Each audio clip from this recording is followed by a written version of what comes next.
हमारे जीवन का एक अभिन्न भाग है। कर्म सभी करते हैं, परंतु क्या कर्म करने से पूर्व एक बार विचार करते हैं? क्या सोचते हैं कि प्रत्येक क्रिया की प्रतिक्रिया अवश्य होगी और वो किसी और कर्म, किसी और फल को जन्म देगी?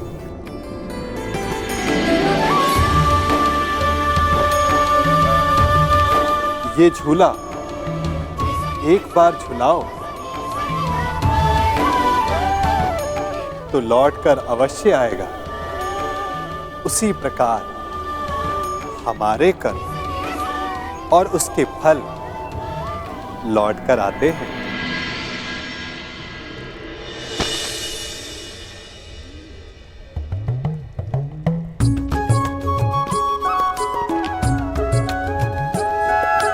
फल से स्मरण हुआ, इस वृक्ष के आम बड़े मीठे हैं।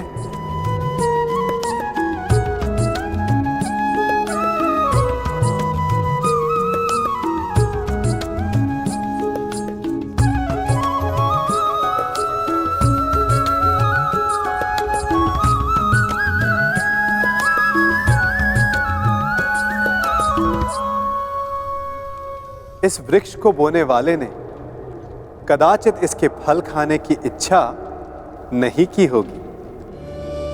यदि की हो भी तो आवश्यक नहीं कि उसने इसके फल खाए हों, परंतु मैं खा रहा हूं। वर्षों पहले किसी ने यहां आम बोए। यदि वो कांटे बोता तो कदाचित वो पांव में चुभते। कभी कभी हमारी पिछली पीढ़ी के कर्मों का फल हम खाते और हमारे कर्मों का फल हमारी संतति भुगतती है। कर्म करते समय फल की चिंता करना ना करना ये प्रत्येक व्यक्ति विशेष का अधिकार है, परंतु वो फल बो रहा है या कांटे, उस पे विचार कर लेना उसका कर्तव्य है। क्योंकि मीठा फल मिलेगा या कांटों का दंश सहना पड़ेगा, ये तो आज आपके बोए पर निर्भर करता है। नियति केवल ये निर्धारण करती है कि उसे आप भोगेंगे या आपका भविष्य।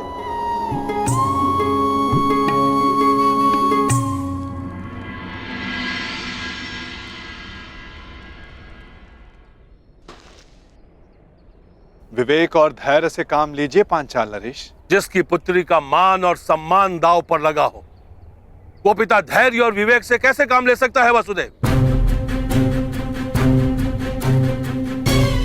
आज आप बीच में नहीं आएंगे वसुदेव। आज पांचाल नरेश द्रुपद पर एक नहीं अपितु 5 ब्रह्म हत्याओं का पाप लगना निश्चित है।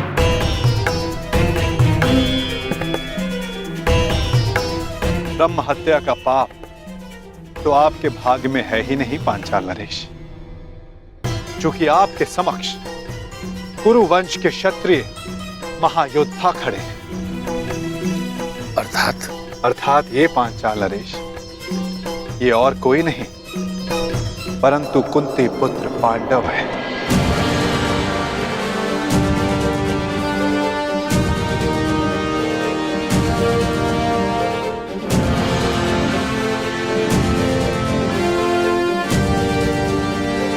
जो सबसे आगे खड़े वो धर्मराज युधिष्ठिर है, और जिसने खेल खेल में वृक्ष उठाकर स्वयंवर में विघ्न डालने वालों का संहार किया वो महाबली भीम है। और उनके 2 सहायक नकुल और सहदेव।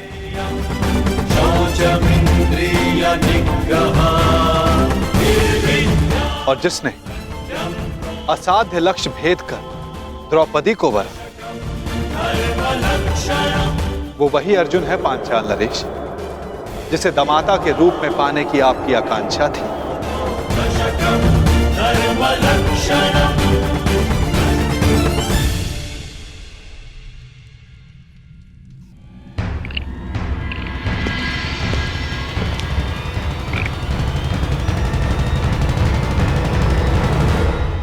पधारिए अंगराज कर्ण।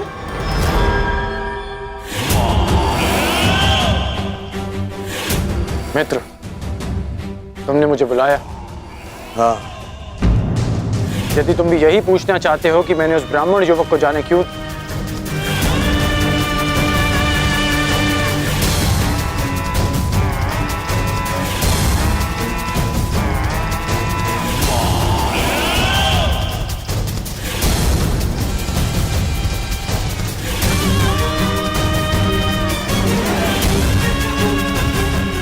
उस ब्राह्मण को छोड़ो मित्र, छोड़ो उस ब्राह्मण को। ऐसा शुभ होने वाला है कि पांचाली स्वयंवर की त्रासदी भूल ही गया हूं मैं आज बहुत प्रसन्न हूं मित्र। मेरा और तुम्हारा, हम दोनों का स्वप्न पूर्ण होने वाला है। मामाश्री ने ऐसा मार्ग खोजा है जो मुझे, दुर्योधन को, तुरंत ही हस्तिनापुर का राजा बना देगा। मेरा राज अभिषेक होगा, राज अभिषेक। उसके पश्चात तुम्हारा परिवर्तन का स्वप्न भी पूर्ण हो जाएगा मित्र। हाँ मित्र,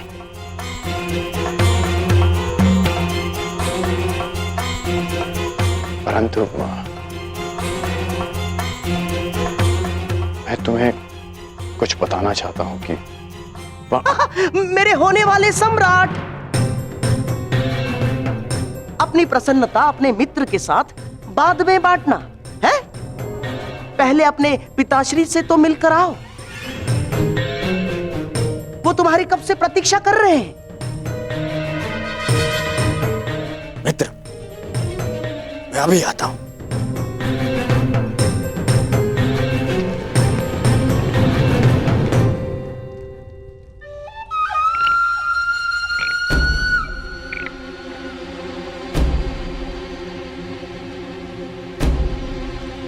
जब तक दुर्योधन लौट आए तब तक चौसर के दो दो हाथ हो जाए अंगराज कर्ण। आप सदा अकेले खेलते हैं गांधार राज? हाँ, अकेला ही खेलता हूं, क्योंकि जो स्वयं के साथ अकेला खेलता है वो दूसरों को अपने खेल का पासा बनाने में सक्षम होता है कर्ण। मैं चौसर की नहीं, उस खेल की बात कर रहा हूं जो आप हस्तिनापुर में खेल रहे हैं। खेल तो तुम भी खेल रहे हो अंगराज कर्ण, जिसका प्रारंभ तुमने पांचाल स्वयंवर के युद्ध में कर दिया है? सत्य और निष्ठा से कोई भी मनुष्य अपने लक्ष्य तक नहीं पहुंच सकता कर्ण ना।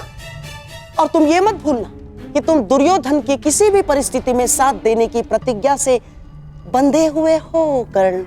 क्या कहना चाहते हैं आप? यही कि तुम और मैं, केवल हम दोनों ही जानते हैं कि पांडव अभी जीवित हैं।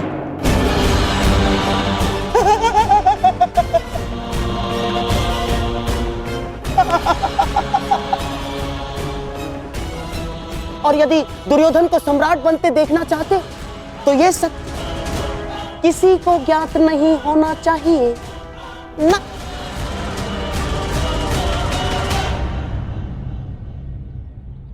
पांचाल नरेश पर ब्रह्म हत्या का दोष नहीं लगेगा किंतु आप पांचों दोषी।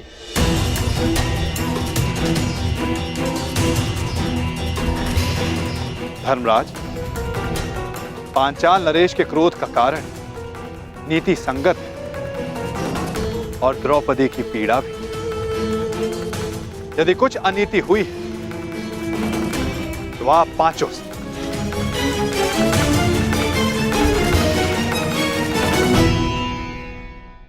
स्त्री कोई वस्तु नहीं जिसे बांट लिया जाए।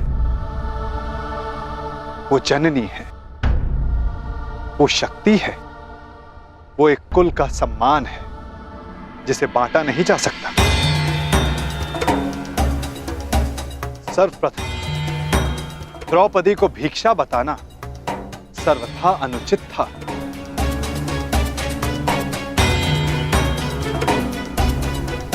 तुमने पांचाली का वरण किया है ना अर्जुन, वो कोई भिक्षा नहीं है।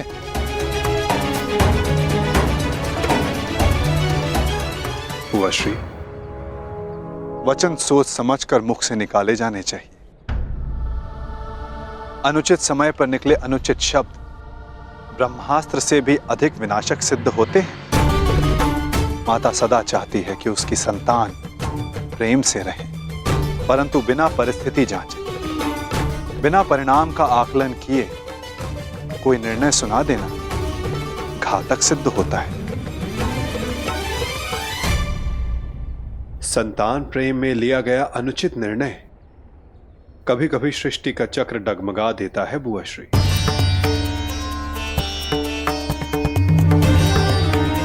पांडवों से भूल हुई है माना, देवी कुंती से भूलवश वाकदान हुआ है यह भी माना, परंतु वसुदेव, इसमें मेरी पुत्री का क्या दोष? मेरी पुत्री के भविष्य का क्या होगा? ये निर्णय तो स्वयं पांचाली ही ले सकती है। पांचाल नरेश, चूंकि एक स्त्री से उसके भविष्य का, उसका दाम्पत्य चुनने का अधिकार उससे कोई नहीं ले सकता।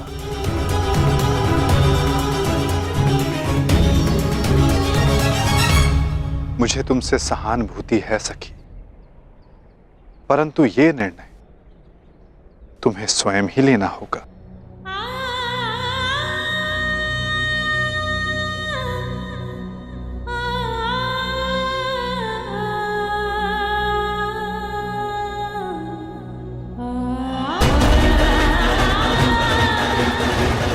पांचाली,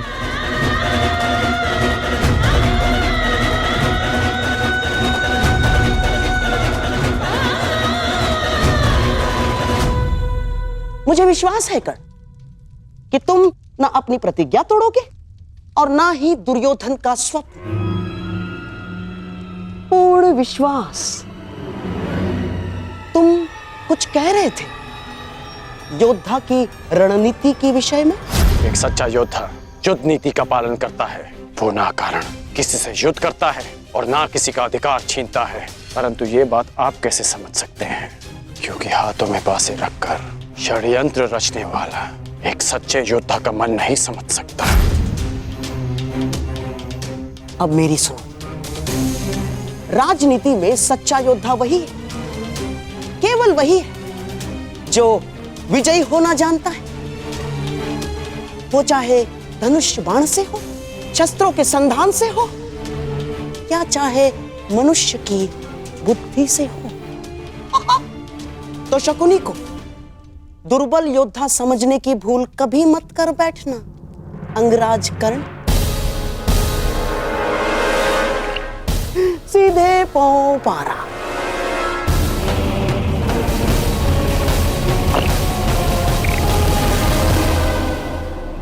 तुम परास्त हो गए कर्ण।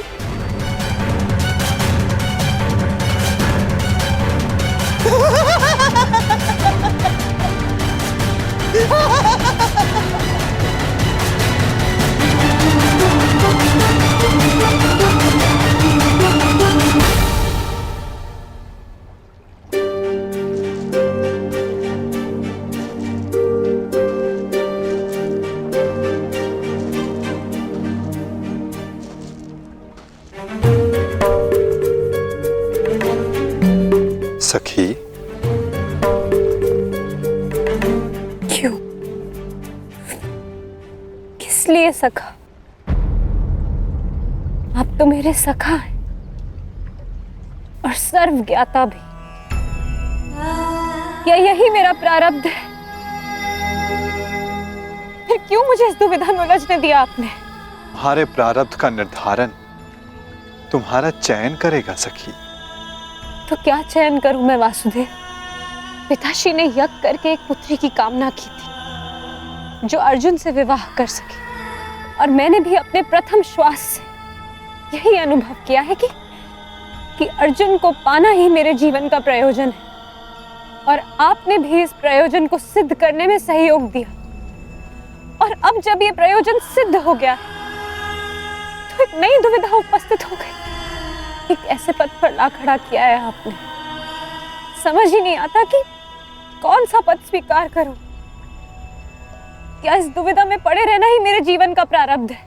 हम सब यात्री हैं सखी, और हर यात्री के मार्ग में कभी ना कभी ऐसे मोड़ आते हैं जब वो संशय में घिर जाता है।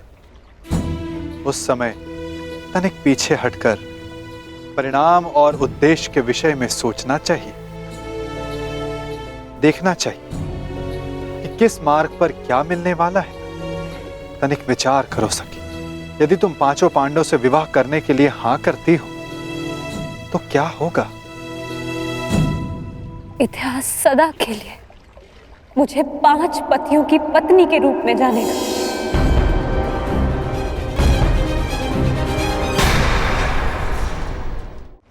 अपमान और उपहास का पर्याय बन जाएगा मेरा जीवन।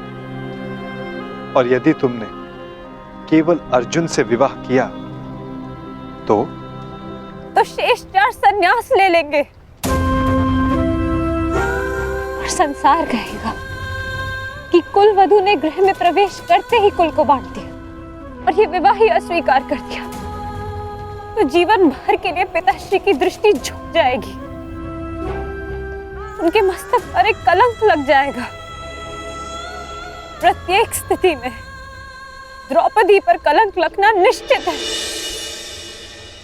क्या करूं मैं? ये प्रश्न स्वयं से पूछो या किसी ने कि द्रौपदी का उद्गम क्या है, उसका उद्देश्य क्या है, उसकी यात्रा, उसका लक्ष्य क्या है। अपने आसपास देखो सखी, इस महासागर को देखो, इन मेघों को देखो, इन वृक्षों को देखो। उत्तर मिलेगा सखी।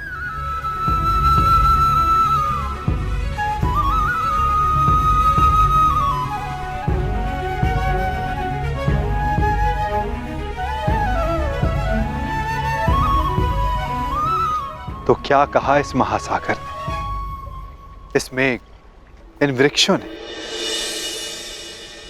यही कि यदि उद्देश्य से हट जाए तो उद्गम भी लांछित होता है।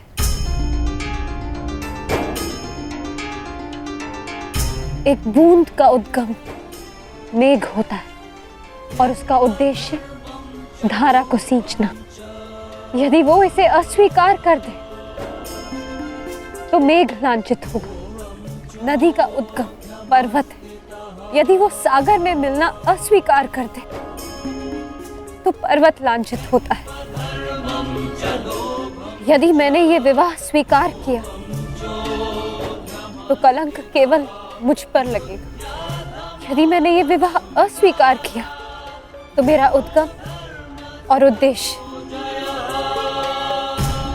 दोनों पर कलंक लगेगा। तो क्या चुना तुमने सखी? यही कि यदि मेरा जन्म इतिहास की धारा को बदलने के लिए हुआ तो इतिहास बनना पड़ेगा मुझे। कदाचित इसलिए ही अग्नि मेरा उद्गम, क्योंकि जीवन भर इसकी ताप को सहना है मुझे।